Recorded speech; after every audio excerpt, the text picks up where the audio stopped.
কয়েকটা খণ্ড হয়ে গেছে।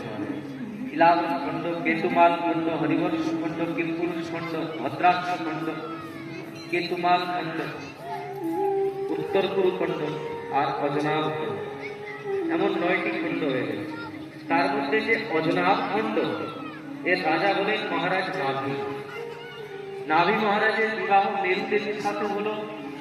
যজ্ঞে ভগবানের মতন পুত্রের কামনা করল, ভগবানের মতো পুত্রের কামনা। অতঃ সাক্ষাৎ ভগবানই ইনার ঘরে ঋষভদের রূপে প্রকট হয়ে গেলেন। বলে ঋষভদেব ভগবানের কি। ভগবান ঋষভদেবের বিবাহ ইন্দ্রের পুত্রী জয়ন্তীর সাথে হয়েছে। যিনার ঘরে 100টি পুত্র হয়েছে, যার মধ্যে সবথেকে বড় ছেলের নাম হল ভরত। সেই ভরত এত প্রতাপী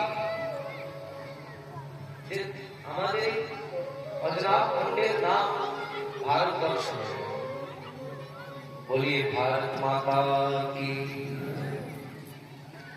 আমাদের ভারতবর্ষে 3টি ভরত হয়েছিল।